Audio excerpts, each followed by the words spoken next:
Start. Good morning, one and all present here.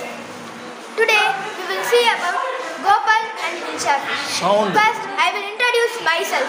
I am PSK Ritesh of class 7th D from KLN Vidyalaya CBSE school.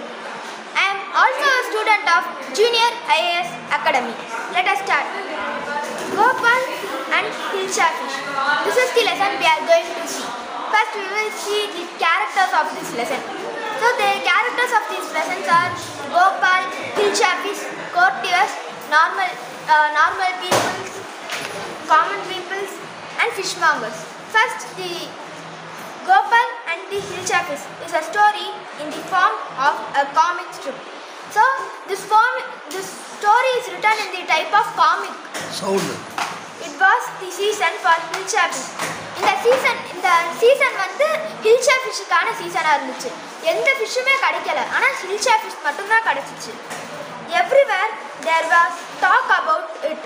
எல்லாமே வந்து இந்த ஹில்ஷா fish பற்றி மட்டும்தான் பேசுகிறாங்க, வேறு எதை பற்றியுமே பேசுகிறதில்ல. Fisherman in the fishing place, fishmongers at the market place and house holders in the kingdom were talking about only about it. இந்த ஃபிஷர்மேன்ஸு, ஃபிஷ்மாங்கர்ஸ் அப்படின்ட்டா ஃபிஷ் பிடிக்கிறவங்க, அதுக்கப்புறம் ஹவுஸ் ஹோல்டர்ஸ் அப்படின்ட்டா ஹவுஸை யார் வந்து ஹோல்ட் பண்ணி அந்த க்ளீனிங்ஸ் அந்த மாதிரி பண்ணுறாங்களோ, சாப்பாடு சமைக்கிறாங்களோ, அவங்க எல்லாருமே வந்து என்ன பண்ணுறாங்க அப்படின்ட்டா இந்த ஹில்ஷா ஃபிஷ் பற்றி மட்டும்தான் பேசுகிறாங்க. The place to the court, the palace to the courtiers discuss about the abundance of hilsa fish.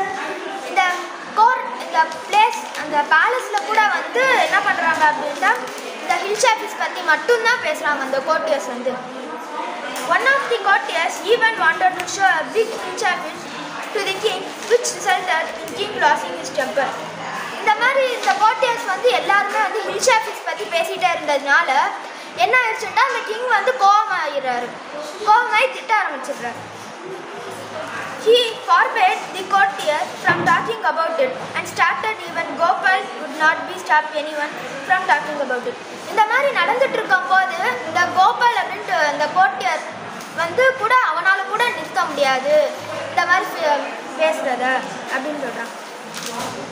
Next, Gopal then took the king's challenge to bring the Hilsha fish to the palace without anyone asking a word about it. அதுக்கப்புறம் king வந்து கோபால் பேசுகிறான், எனக்கு இதெல்லாம் தெரியும் அப்படின்ட்டு. King வந்து அதுக்கப்புறம் அவனுக்கு தெரியுமா, சரி நான் ஒரு சேலஞ்ச் கொடுக்குறேன், நீ அக்செப்ட் பண்ணிட்டேன்னு கேட்குறான். சரி அப்படின்றான் கோபால்.